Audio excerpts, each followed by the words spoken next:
How many pairs of integers x and y satisfy the equation root x minus root x plus 23 equals 2 root 2 minus y?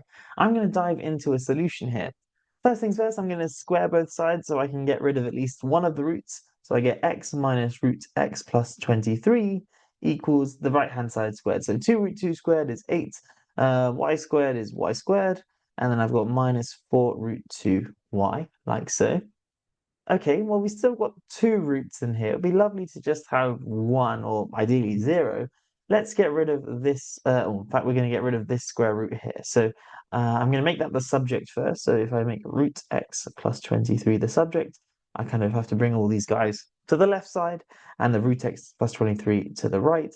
It's going to be equal to 8x minus 8 minus y squared, and plus 4 root 2y, like so.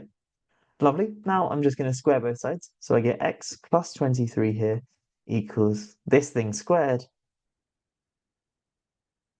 plus this thing squared. So 4 root 2 is squared is 32. So that's 32y squared. And I've got 8 root 2 y lots of this thing, x minus 8 minus y squared.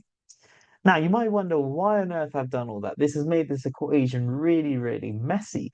And you'd be absolutely right, it is a messy equation. But we do know that x and y here are integers.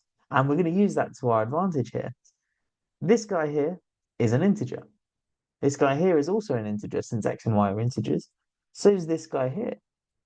And so therefore, for this equation to have any hope of being an integer, this guy here must be an integer. But we've got this pesky little root 2 there. Root 2 is an irrational number, so no matter what integer you multiply root 2 by, almost any integer you multiply it by, you won't get an integer out, except if you multiply it by 0. So the only way that this term here can be an integer is, because all of these things here are clearly integers, is if that product is 0.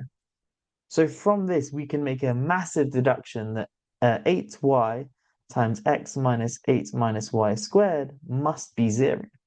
And from this, we just have two possible cases. So either y is 0 or x is 8 plus y squared. Pause! I've decided to set up my own tutoring company to help you study maths at a top university. So if you like the way I explain things, go check it out. Let's get on with the video. Okay, so I've just put that up here. So y is 0 or x is 8 plus y squared. Let's deal with when y is 0 first. If we just sub that in here, we get root x plus 23 equals x minus 8. Y squared is 0, the 4 root 2y, and that's also 0.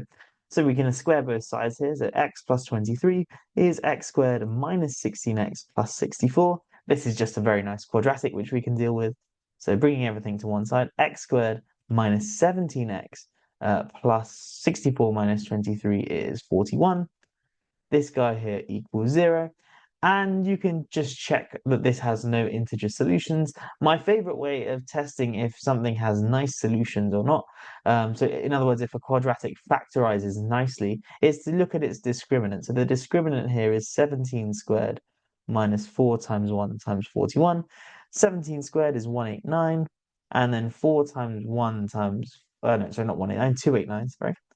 And 4 times 1 times 41 is 164. So if I subtract those two things from one another, I get 125.